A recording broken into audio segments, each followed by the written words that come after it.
ശ്രീകൃഷ്ണ ജ്യോതിഷാലയത്തിലേക്ക് ഏവർക്കും സ്വാഗതം. ഫെബ്രുവരി മാസത്തെ ഫലമാണ് പറയുന്നത്. ഫെബ്രുവരി മാസത്തിൽ മേടക്കൂറുകാർക്കുള്ള അല്ലെങ്കിൽ മേടരാശിക്കാർക്കുള്ള ഫലമാണ് പറയുന്നത്. 2-ൽ സഞ്ചരിച്ചുകൊണ്ടിരിക്കുന്ന വ്യാഴം, അതായത് അശ്വതി ഭരണി കാർത്തികയുടെ ആദ്യത്തെ കാൽഭാഗം എന്നാണ് പറയുന്നത് മേടക്കൂറ്. 3-ൽ സഞ്ചരിച്ചുകൊണ്ടിരിക്കുന്ന 2-ൽ സഞ്ചരിച്ചുകൊണ്ടിരിക്കുന്ന അനുകൂല ഭാവത്തിലുള്ള വ്യാഴം, 3-ൽ അനുകൂല ഭാവത്തിൽ തന്നെ സഞ്ചരിച്ചുകൊണ്ടിരിക്കുന്ന ചൊവ്വ, 6-ൽ അനുകൂല ഭാവത്തിൽ നിൽക്കുന്ന കേതു, 10-ൽ അനുകൂല ഭാവത്തിൽ നിൽക്കുന്ന സൂര്യൻ, 11-ൽ അനുകൂല ഭാവത്തിൽ നിൽക്കുന്ന ശനി, 12-ൽ അനുകൂല ഭാവത്തിൽ നിൽക്കുന്ന ശുക്രൻ. അപ്പോൾ വളരെയേറെ ഗ്രഹങ്ങൾ അനുകൂല ഭാവത്തിലാണ് നിൽക്കുന്നത്. വളരെ ഗുണകരമായിട്ടുള്ള ഒരു മാസത്തെയാണ് ഇപ്പോൾ ചൂണ്ടിക്കാണിക്കുന്നത്. ചെറിയൊരു മന്ദതയെല്ലാം തൊഴിൽ സംബന്ധമായിട്ടുള്ളതെല്ലാം നീങ്ങി പോകാനുള്ള സാധ്യത. ഗവൺമെൻറ് ജോലി ആഗ്രഹിക്കുന്നവർക്ക് തീർച്ചയായിട്ടും കിട്ടുമെന്നുള്ള യാതൊരുവിധ സംശയമില്ലാത്തൊരു സംഭവമായിട്ടുള്ള മാസമാണ് ഈ മാസം. ആ ലിസ്റ്റിൽ പെട്ടിരിക്കുന്നവർക്കെല്ലാം ലിസ്റ്റിൽ ഉൾപ്പെടുത്തി ജോലി കിട്ടുവാനുള്ള സാധ്യതയുണ്ട്. അതുപോലെ ഗവൺമെൻറ് സംബന്ധമായിട്ടുള്ള ജോലികളിൽ ഏർപ്പെട്ടിരിക്കുന്നവർക്ക്, അതായത് ഉദ്യോഗ കയറ്റം, പ്രമോഷൻ അങ്ങനെ ആഗ്രഹിക്കുന്നവർക്കും അതിന് അർഹതപ്പെട്ടിട്ടുള്ളവരും തീർച്ചയായിട്ടും ഈ മാസം കിട്ടുവാനുള്ള സാധ്യത തീർച്ചയായിട്ടും കാണുന്നുണ്ട്.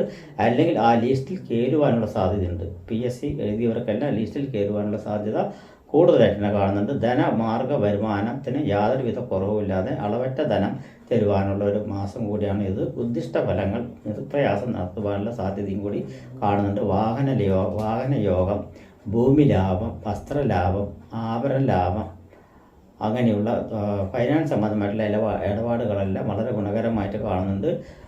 ഭാഗ്യവശാൽ വന്ന ധനം എന്ന് ചേരുവാനുള്ള സാധ്യതയുണ്ട്. കാരണം 11-ൽ ശനിയും, 2-ൽ വ്യാഴവും, ധനസ്ഥാനത്ത് വ്യാഴവും ലാഭസ്ഥാനത്തിൽ ശനിയുമാണ് സഞ്ചരിച്ചു കൊണ്ടിരിക്കുന്നത്. അത് കാരണം കൊണ്ട് തന്നെ വളരെ ഗുണകരമായിട്ടുള്ള നേട്ടങ്ങൾ കൈവരിക്കാനും ലാഭങ്ങൾ കൊയ്തെടുക്കാനും ബിസിനസ്സിൽ 10 മടങ്ങ് പ്രതീക്ഷിക്കാത്ത നമ്മൾ 1 കോടി റുപ്യയാണ് ബിസിനസ്സിൽ പ്രതീക്ഷിക്കുന്നതെങ്കിൽ അത് 4 കോടിയാകാനും 3 കോടിയാകാനും സാധ്യതയുണ്ട്. അതുപോലെ തന്നെ ഈ നക്ഷത്രത്തിൽപ്പെട്ടിരിക്കുന്ന സിനിമാ മേഖലയിൽ പ്രവർത്തിക്കുന്നവർക്കെല്ലാം വിചാരിക്കാത്ത അപ്രതീക്ഷിതമായിട്ടുള്ള വിജയം കരസ്ഥമാക്കുവാനുള്ള സാധ്യത കൂടുതലായിട്ടുണ്ട്. അതുപോലെ തന്നെ രാഷ്ട്രത്തിൽ പ്രവർത്തിക്കുന്നവർക്ക് അവരവർ വിചാരിക്കാത്ത പദവികൾ കിട്ടുവാനുള്ള സാധ്യത കൂടുതലായി കാണുന്നുണ്ട് എന്ന് തീർച്ചയായിട്ടും പറയാം.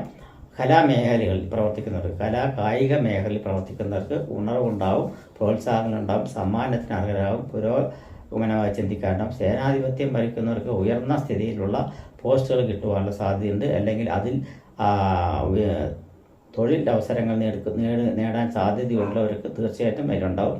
അതല്ലെങ്കിൽ ആ തൊഴിലവസരങ്ങൾക്കായിട്ടുള്ള ഇൻ്റർവ്യൂകളിൽ പങ്കെടുക്കുകയാണെങ്കിൽ വിജയിച്ച് വരുവാനുള്ള സാധ്യതയുണ്ട്. ഗവൺമെൻറ് ജോബുകളിൽ ഇൻ്റർവ്യൂ നടത്തിയാൽ പാസ്സായി വരുവാനുള്ള സാധ്യത കൂടുതലായിട്ട് കാണുന്നുണ്ട്. അതുപോലെ തന്നെ കമ്പനി സംബന്ധമായിട്ടുള്ള, അതായത് കോർപ്പറേറ്റ് കമ്പനി സംബന്ധമായിട്ടുള്ള ഇടപാടുകൾക്കും കോർപ്പറേറ്റ് സംബന്ധമായിട്ടുള്ള വ്യാപാര വ്യവസായങ്ങൾക്കും വളരെ ഉന്മേഷമായിട്ടുള്ള ഒരു സമയമായിട്ടാണ് കാണുന്നത്. സയൻസ് സംബന്ധമായിട്ടുള്ള മേഖലയിൽ പ്രവർത്തിക്കുന്നവർക്കെല്ലാം അത്യന്തം ഗുണകരമായിട്ടാണ് കാണുന്നത്. യൂണിഫോമിൽ ഉൾപ്പെട്ടിരിക്കുന്ന എല്ലാ തൊഴിൽ മേഖലയിൽ പെട്ടിരിക്കുന്നവർക്കും ഉദ്യോഗാർത്ഥികൾക്കും ഗുണകരമായിട്ടുള്ള മേന്മയാണ് കാണുന്നത്. അതുപോലെ തന്നെ ധനം, വാക്ക്, കുടുംബം എന്നീ പ്രവർത്തനത്തിൽ പെട്ടിരിക്കുന്നവർക്കും ഉചിതപരമായിട്ടുള്ളതാണ്. വാക്കുകൊണ്ട് ജീവിക്കുന്നവർക്കുള്ള, വാക്കുകൊണ്ട് തൊഴിലെടുക്കുന്നവർ, വാക്കുകൊണ്ട് ബിസിനസ് നടത്തുന്നവർക്കെല്ലാം ഗുണമേന്മ കൂടുതലായിട്ട് കാണുന്നുണ്ട് എന്നുള്ള പറയുന്നത്. കരസേന, വ്യോമസേന, നാവികസേന എന്നീ പ്രവർത്തനത്തിൽ പ്രവർത്തിക്കുന്നവർക്കും എയർപോർട്ട് സംബന്ധമായിട്ടുള്ള വർക്കുകൾ ചെയ്യുന്നവർക്കും ഉയർന്ന വരുമാന പരിധി കാണുന്നുണ്ട് എന്നാണ് പറയുന്നത്. ഉയർച്ചയുണ്ടാവാനുള്ള സാധ്യതയുണ്ട്. വിദേശ കാര്യത്തിൽ ശ്രമിച്ചു കഴിഞ്ഞാൽ തീർച്ചയായിട്ടും വിജയിക്കുവാനുള്ള സാധ്യതയുണ്ട്. സഹായഹസ്തങ്ങൾ തീർച്ചയായിട്ടും സൗകര്യമുണ്ട്. നമ്മുടെ കൂട്ടുകാരൻ മുഖേന, അല്ലെങ്കിൽ ഫ്രണ്ട്ഷിപ്പ് മുഖേന, അങ്ങനെ അല്ലെങ്കിൽ നമ്മുടെ സഹായികൾ മുഖേന സഹായഹസ്തങ്ങൾ, അല്ലെങ്കിൽ സഹോദര ബന്ധങ്ങൾ മുഖേന സഹായഹസ്തങ്ങൾ വന്ന് ചേരുവാനുള്ള സാധ്യത കണ്ട് വിവാഹാദി മംഗളകർമ്മങ്ങൾ, അല്ലെങ്കിൽ വിവാഹത്തിന് എൻഗേജ്മെൻറ്റുകൾ നടത്തുവാനുള്ള സാധ്യത, അതുപോലെ തന്നെ വിവാഹം നടക്കുവാനുള്ള സാധ്യത, മംഗളകർമ്മങ്ങൾ ഭവനത്തിൽ നടക്കുവാനുള്ള സാധ്യത, ഭവനയോഗം, വാഹനയോഗം എന്നിവയ്ക്കെല്ലാം വളരെ കൂടുതൽ സാധ്യതയുള്ള ഒരു മാസം കൂടിയാണ് ഈ മേടൻ രാശിക്കാർക്ക് കാത്തിരിക്കുന്നത്. മേടൻ രാശിക്കാർക്ക് വളരെ ഗുണകരമായിട്ടുള്ള ഒരു മാസം തന്നെയാണ്. തീർച്ചയായിട്ടും ഇവർക്ക് ഗുണകരമായിട്ടുള്ള മാസം ഉൽപ്പാദനം ചെയ്യുന്ന ഒരു രാശിയിലുള്ള ഒരു സംഭവമാണ് കാണുന്നത്. വളരെ അനുകൂലപരമായി നിൽക്കുന്ന ഓരോരോ ഗ്രഹങ്ങളും അനുകൂല ഭാവത്തിൽ നിൽക്കുന്നതാണ് അതിൻ്റെ യഥാർത്ഥ സ്ഥിതി എന്ന് തന്നെ പറയാം. അത് കാരണം കൊണ്ടാണ് ഇത്രയും ഗുണാനുഭവങ്ങൾ പറയുന്നത്. അതുകൊണ്ട് തന്നെ ആ പറയുന്ന മാതിരിയുള്ള ഫലങ്ങൾ നിങ്ങൾക്ക് ഉചിതമായിട്ട് തീർച്ചയായിട്ടും കിട്ടട്ടെ എന്ന് പ്രാർത്ഥിക്കുന്നു. നമസ്കാരം.